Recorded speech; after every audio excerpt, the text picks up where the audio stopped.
Hey, what's up, shitheads? Welcome back to the channel. Today, we're going to be taking the Talaria MX5 for a range test. And along the way, we're going to do a couple little races against the E-Ride Pro. But I'm sure a lot of you guys are probably in the know and you've heard that MX5 caught on fire, and it's due to a battery pack manufactured by this company named Scud. Well, unfortunately, I do have one of the affected battery packs, which is why it's way over there for now. So we'll be taking my life into my own hands today. Now, it seems good so far.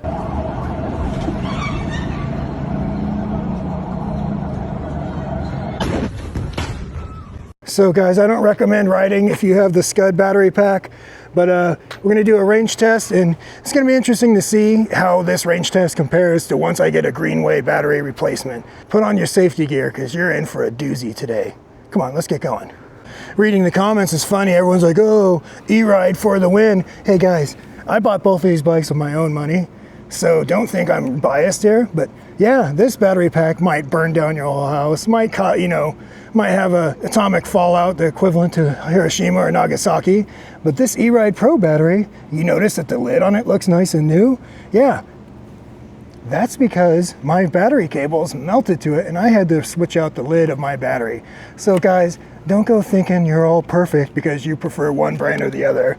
Why don't you look at your own life and see that it's a complete mess, and then start looking inward instead of blaming who makes your E-Moto, okay? Look at these nice new cables I had to put in, guys. Yeah. What are you, Hooba-stink? You're not a perfect person. All right, guys. We're gonna arm the Talaria Sting now. All right, you can ride it. Go ahead, man. So to start out, I'm gonna ride the E-Ride. We're gonna go do a couple little races, and then we're gonna come back and switch bikes. He's gonna ride his Sting MX4. I think the MX4 was originally made in like 1995 or something. It's a really old model. Okay, and we're off. I'll be riding the E-Ride just for the first little bit here because honestly, I feel like this bike's a little more visceral, a little more unpredictable. And let's be honest, he's basically riding around on a thermonuclear warhead. So I feel better when he's riding that bike. We're gonna do it from a slow roll here to take out the skill from a dead stop. 1, 2, 3. Woo! He got the jump on me, but he's still pulling away.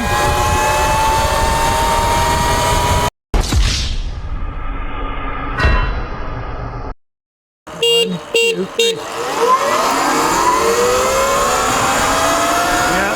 Got me again, but I think part of it's he's getting a better launch than I am. So we're gonna switch bikes and see if we get the same result. Okay guys, now I'm on the MX5. 1, 2, 3, go. Oh yeah. See, he's getting a better launch than me, but yeah, starting to pull on him. Keep in mind, I'm probably 25 pounds heavier than him. So it's a pretty close matchup this way around. But the MX5 is still getting the pull in the end.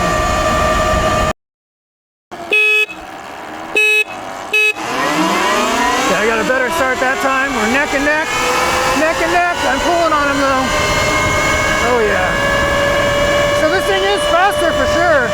And the body weight comes into account. And I think really when it comes down to it, when he's pulling on me, when he's on this bike and I'm on the E-Ride, I think a lot of that comes down to the body weight. So I'm 245 pounds and I have a backpack on right now. He's significantly lighter than me. So yeah guys, MX5 is faster, but yeah, we're gonna go switch out bikes and ride like normal human beings. Okay, so just after that little stunt, I'm at 88, he's at 89. So right out the bat, it seems at least like under full throttle, these things they're using their range pretty quick. How much do you weigh? About 210. So he's 210, I'm 245, so there's a good 35-pound difference between the two of us. We're gonna go switch bikes, catch up with you guys in just a second. We'll be riding in eco mode for a while, maybe offset some of that range we depleted doing those races. My friend's back on his 1984 Talaria Sting MX4. Really liking this bike so far. The owner of Luna released a statement acknowledging the battery pack, the bike that caught on fire. They acknowledged that it was a Scud battery pack. I mean, come on, you get battery packs made by a company named Scud. Isn't that kind of a red light, a red flag right off the bat? So Yeah, I guess they buy their parts surplus from Iraq, made from old Scud missiles. You know, what could possibly go wrong? So they will be contacting people to replace their battery packs if they already got the bike. And if you have a new bike showing up now, it'll make sure it has a Greenway pack that pretty much all the Surons and Talarias up to this point came with, and they haven't had a single fire with. So that's reassuring to know. And that's nice to know that Luna Cycles, you know, got ahead of us all and released a statement right away. So it's, you know, we don't even know. That battery pack could have been damaged. We don't know the backstory of that. I'm hoping that there was a defect or something with that one pack because, as you know, right now I am riding around on a Scud battery pack. So I'm actually doing this test for a couple reasons. One being that I feel better having a depleted battery pack around my person, and I'm kind of curious to see if there's going to be a difference in range between the good battery pack, and the Scud battery pack. So guys, I'm doing this so you don't have to. You know, a lot of people can buy these bikes for cheaper and stuff off of AliExpress and stuff like that, but you know what? You never know what battery pack you're getting, because somebody mentioned they had an MX4 they bought and it had the Scud battery pack, but according to Luna Cycles, every Talaria sold through them in the past all had the Greenway battery pack. So yeah, you might be able to get these things cheaper online, but at the end of the day, do you really know what's even in it? So yeah, is that a risk you're worth taking? I'm now in sport mode now, not hyper performance. I really have no idea what to expect as far as range goes, but we'll see. I can pretty easily get 35 to 30 to 40 on the e-ride, but we ride around in you know, we ride around sparingly. I'm not on the throttle the whole time. Right now I'm at 84%. All right, we're gonna be cutting through Hobo Alley up here. I say that because sometimes this place is just loaded with hobos. My friend's riding around with reckless abandon because he has all the range in the world right now. I'm doing eco mode for a bit here, so he keeps pulling ahead of me. I do notice, man, these brakes, I've said before multiple times, they feel really nice. And with this CST tire, it has absolutely no problem locking them up. It's like funny, it's just lock up instantly. And I reviewed that footage of the race, and what you couldn't tell, obviously I only had one camera angle, is when we raced and I was on the MX5, I got him by eventually like a car length or two, but when he was on the MX5, he beat the E-Ride Pro by multiple car lengths. So I think a lot of that really comes down to the rider weight. Ooh, there's a random dog running through this field. That's comforting. It kind of makes me sad knowing he's riding around a bike with only a 94% efficiency rating on the motor, where I got 95 over here. Pretty sad, isn't it?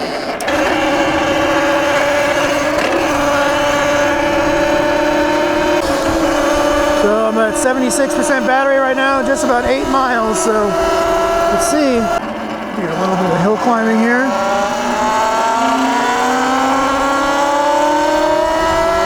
Funny the amount of torque these things have. It goes up hills. It's like absolutely just no problem at all.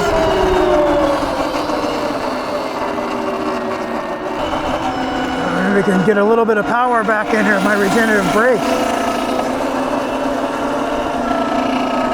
I really wish it gave you a display of how much power it was regenerating. It'd just be neat to see.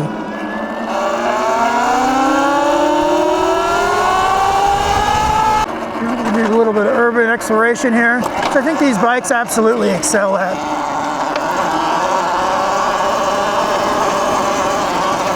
You know, if you want to get out and about, check out the town you live in, see things you've never seen before, these things are great for just going pretty much everywhere. But the same is true about e-bikes as well. You're just going to get more exercise doing it on the e-bike. Brake some more. This regenerative braking lever comes in handy here, that's for sure. You want to control your speed, you don't have to ride your brakes. You can just regenerate. So don't play around, guys. Regenerate. You heard it here first. We're waiting across the road on our bicycles right now. We're actually going to be taking a lunch break right now. In-N-Out burger. I know I might take this place for granted. I think this place is good, but honestly, everywhere else, like you don't live in California, people talk like this is the Mecca, the Holy Land. This is the best food you could possibly eat. Guys, I think it's good. I respect the fact that they haven't raised their prices through the roof, but they have the worst fries in the history of the world. They basically boil potatoes. This place isn't as good as people make it out to be.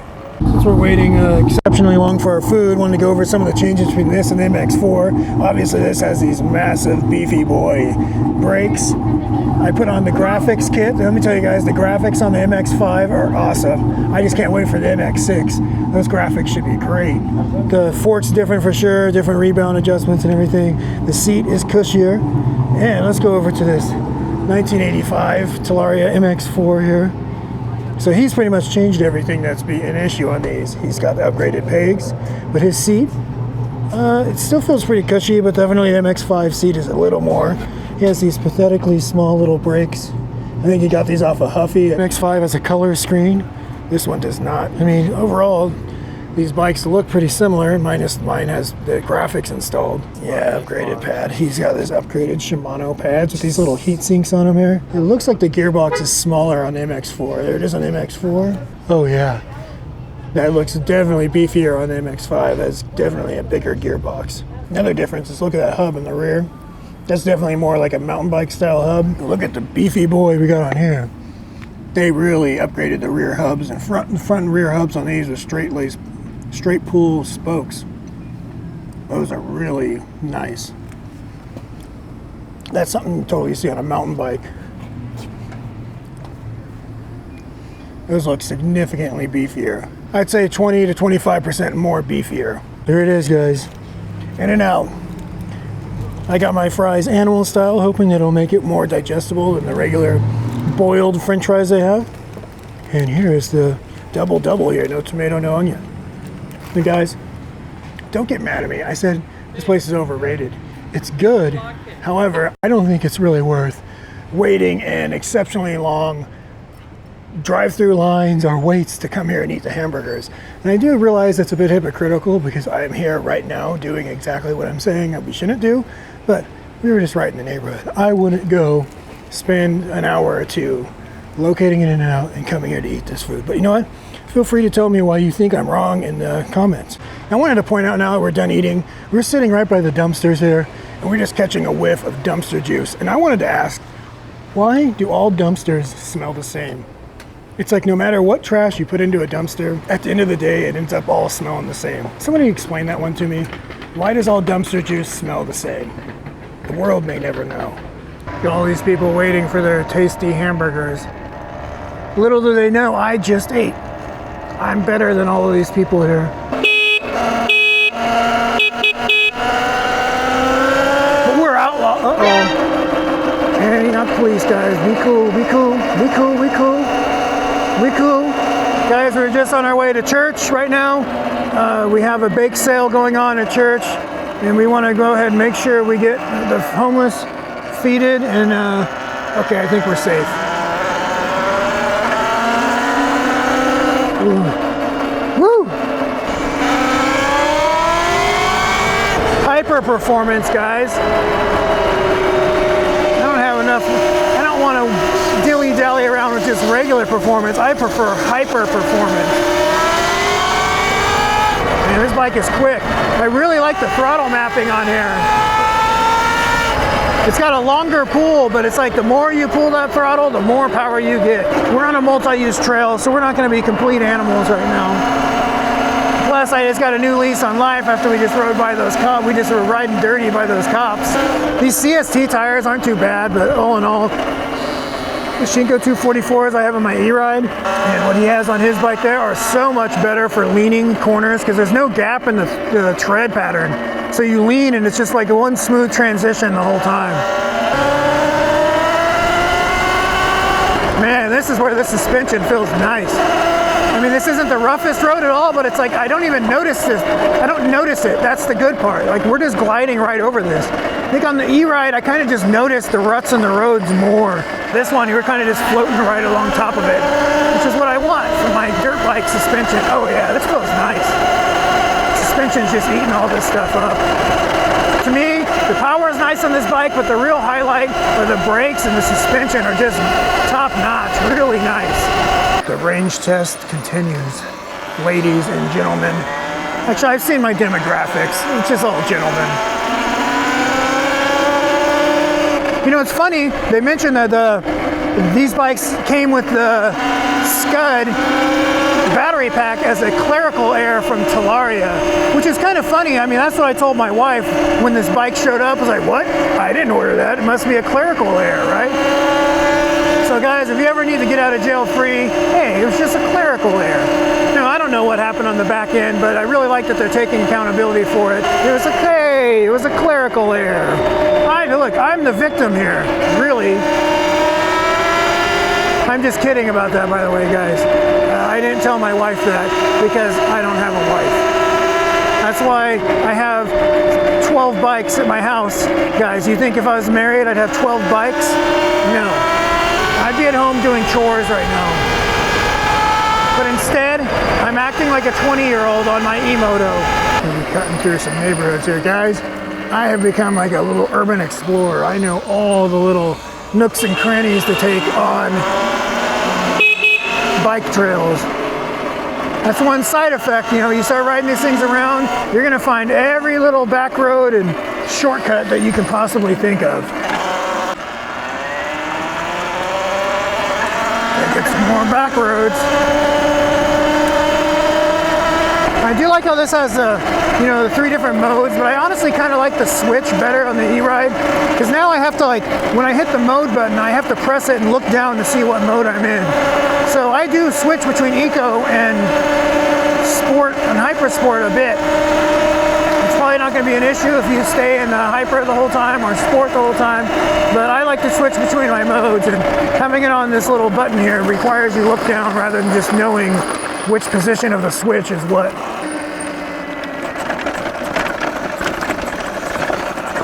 Man, this suspension just eats that stuff up. We got a little shortcut here.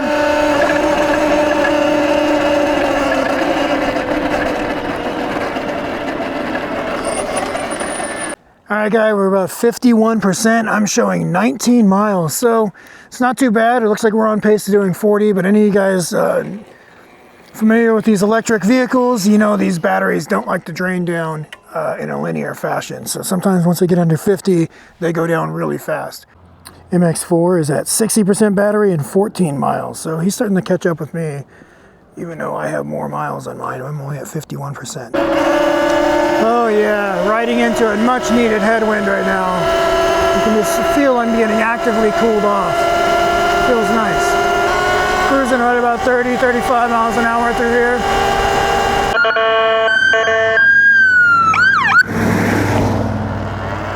Probably another MX5 caught on fire they gotta go deal with. Yep, another MX5 fire probably for sure. Guys, if you like living dangerously, don't even send back your Scud battery pack. Just ride around on it. Adds an extra bit of danger and fun to your already somewhat dangerous hobby.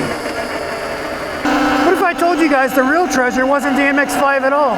It was the friends you meet along the way. You know, I just know I've said this in multiple videos, but guys, what is the deal with squirrels? They love to just come out of hiding to run directly in front of you while you're riding. It just makes no sense to me at all. Look at that one. That one's like chasing, oh, wow, you guys saw that, right? I mean, squirrels are just stupid. Now we're in the old golf course.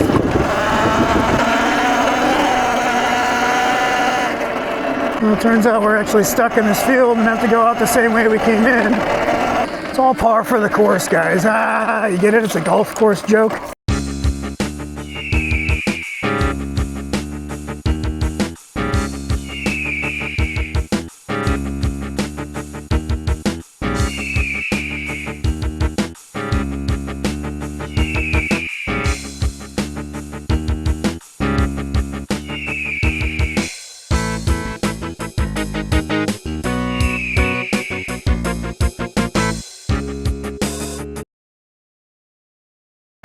One thing I can tell you guys, I've been using the hell out of my regenerative brake. I really like this thing.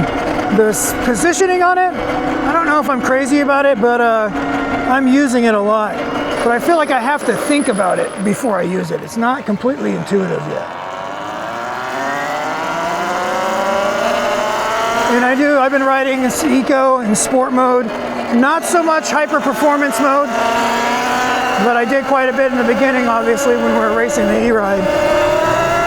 It still feels quick, but it's definitely feeling it feels not as fast as to be expected when the battery starts to wear down. Like I said, guys, I do want to run this battery dead. One is caught on fire, and Luna Cycles recommends not to even ride it. So that's my plan. I'm going to ride this thing down. I don't know if that makes it less acceptable. I just think in my brain that, yeah, you know, a dead battery is going to be less susceptible to a fire. Whether or not that's based in any truth or not, I don't know. But that's my strategy here. We are now at 20%. Battery gauge is flashing red at me. It's not happy. Can I go up these stairs here? What do you think?